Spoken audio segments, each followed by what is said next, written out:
Good morning. We're live here at the Og Mandino Facebook page. Great to have you with us. I'm going to give everybody just a couple of minutes to join us this morning.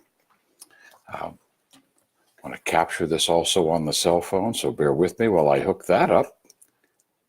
Let's get everybody just a second or two to be with us.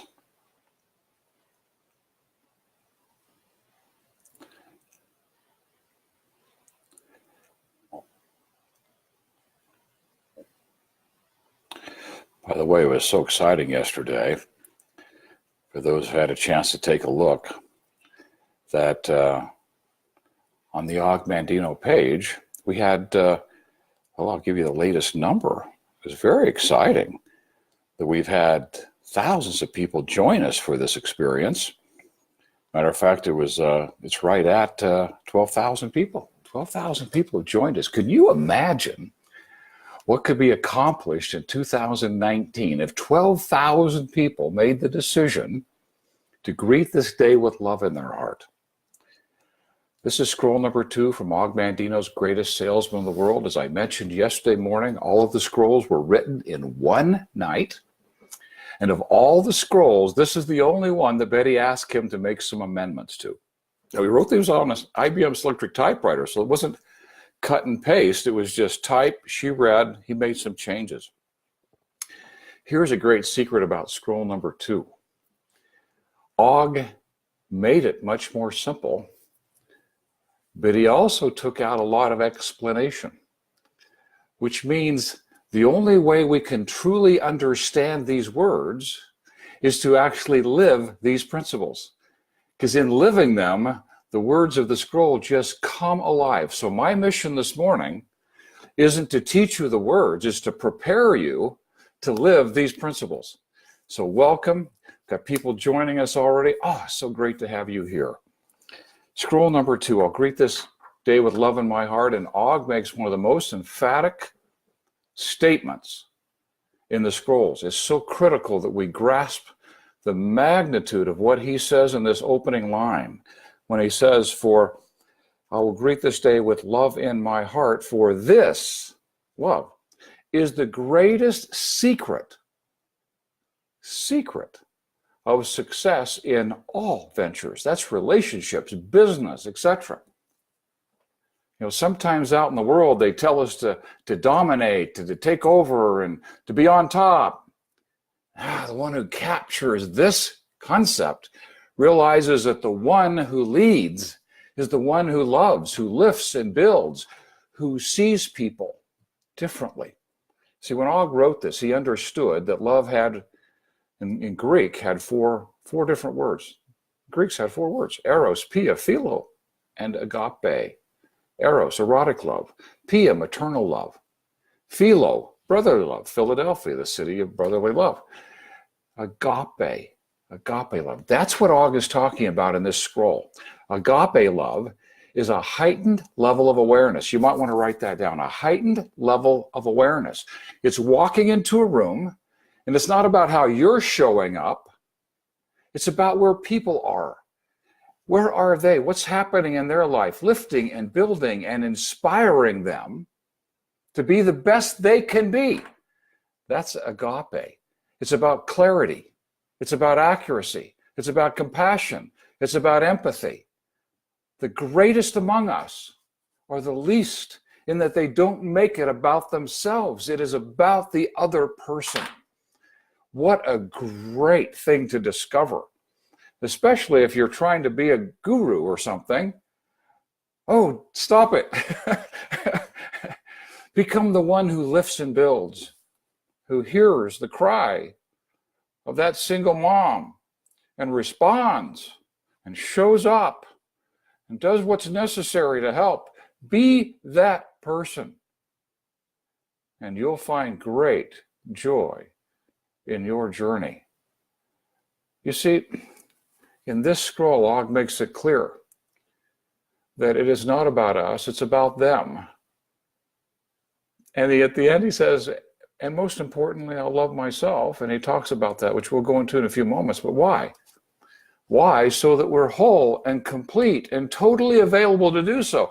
Not so we sacrifice our lives on the altar of service. No, when we serve another person from this place, from agape, we're the beneficiaries.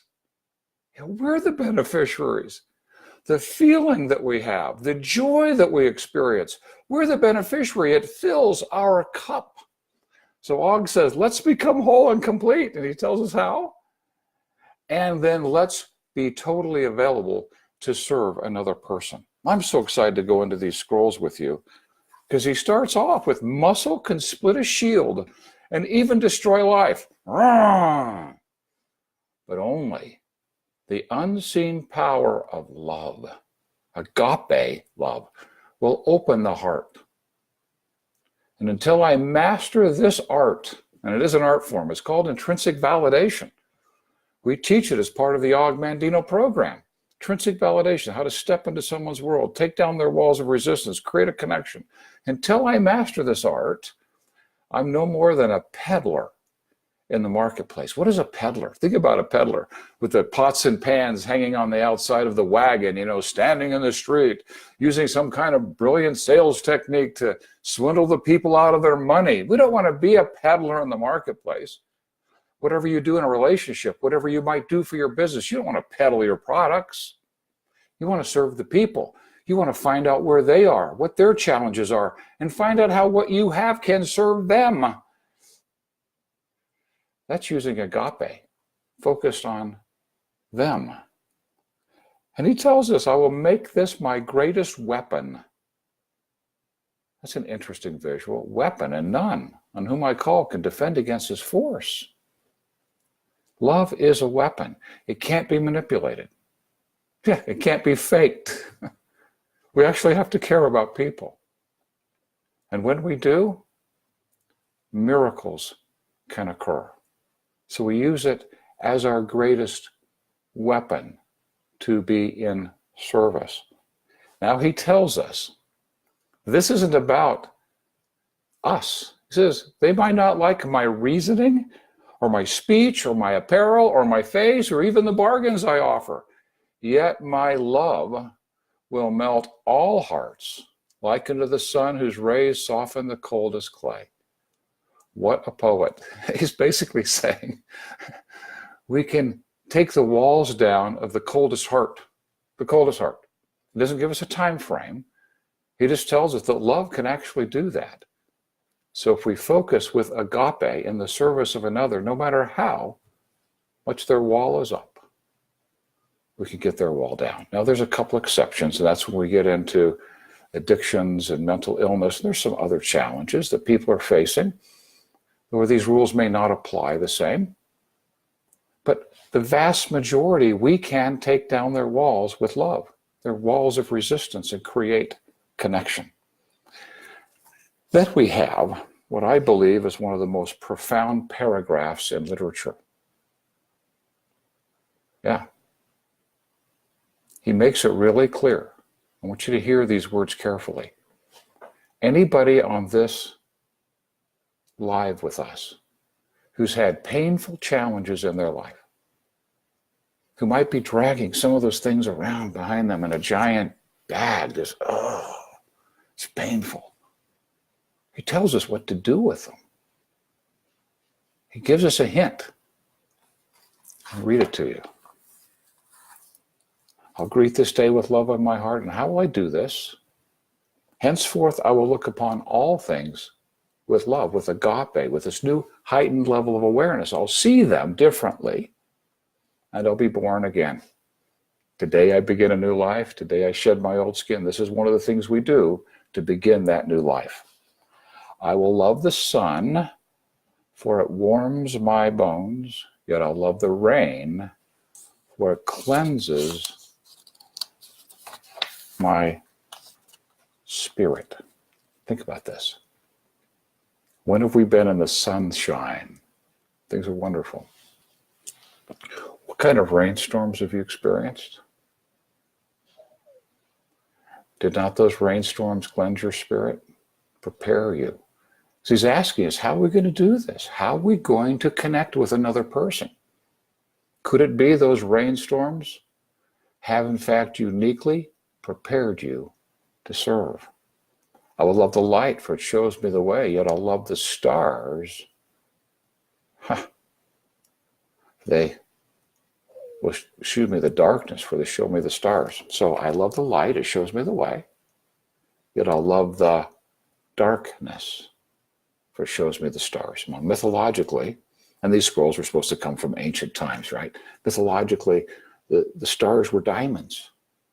I still remember in 1989 and 90, it was end of December 1989, we're driving away from our dream home in California. We'd lost millions of dollars in the collapse of the real estate market. We owed $1 million because I was the guarantor of all the banknotes. We'd spend the next 10 years paying it back. I'm pulling out of the driveway in a Ryder truck. My dad's behind me in another one, and my wife, Ramona, my sweetheart, is in our 12-passenger Ford van with our 7 children. I'm looking at our dream home, which I went to with Ramona 10 years before we bought it, and I said, we will own that house. And we did, 10 years later. And now we're leaving it. And I've got tears streaming down my cheeks.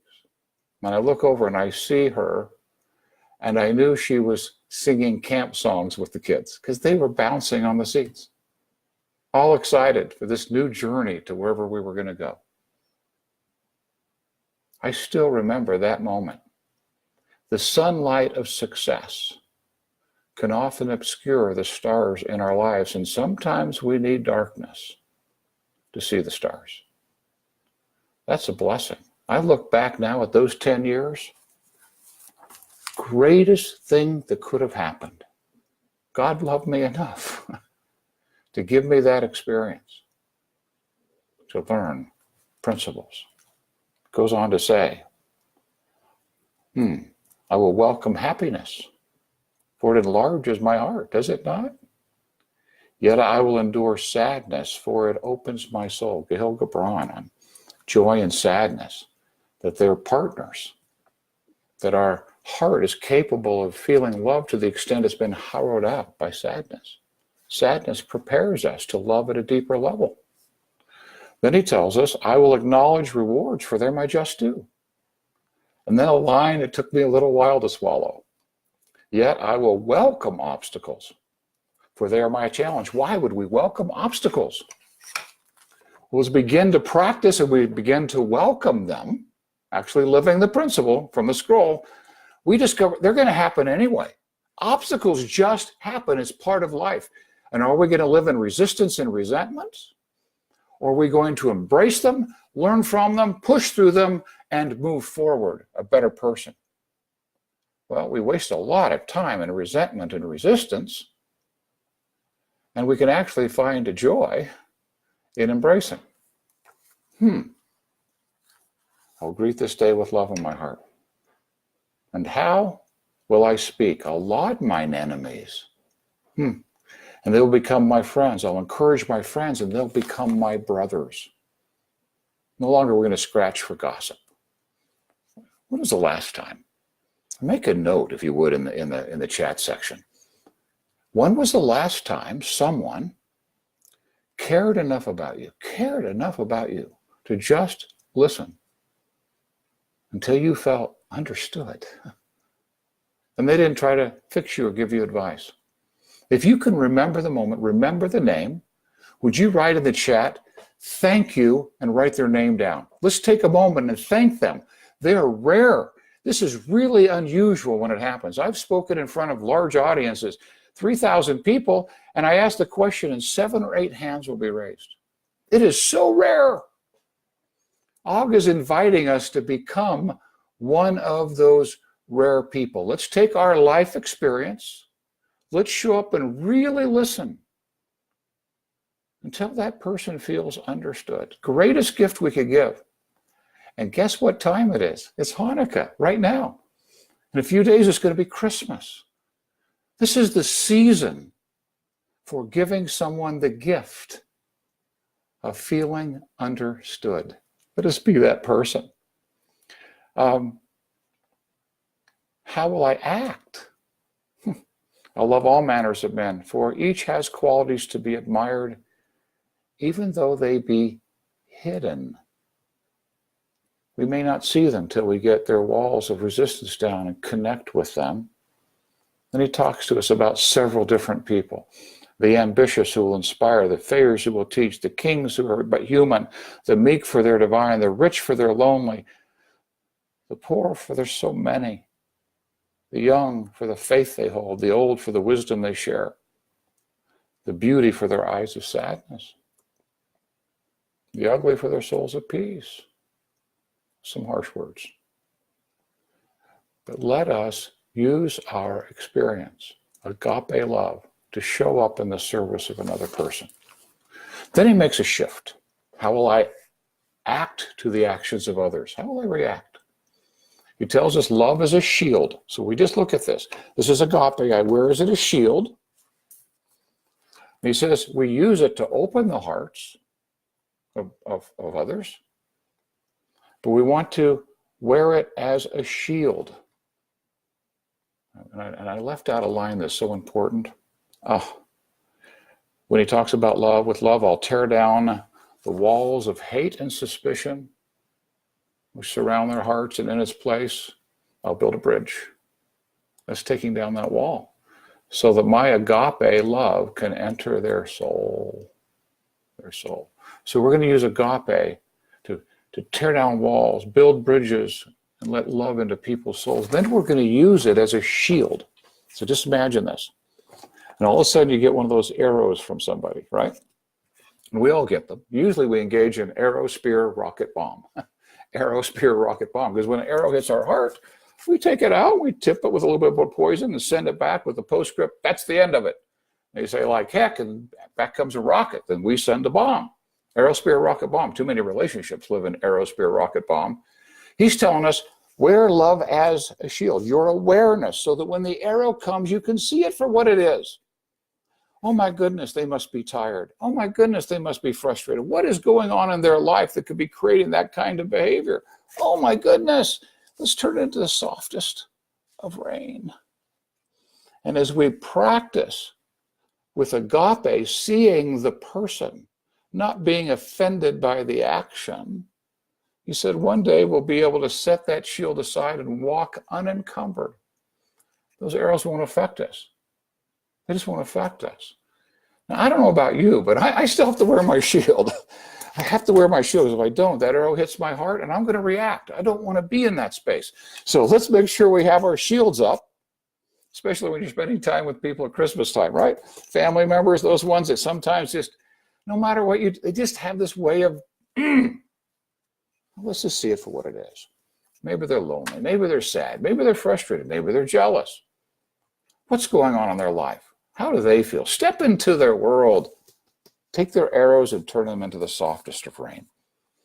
Then he delivers one of the most profound statements. I know this scroll is just filled with them. I keep saying one of the most. It is one of the most.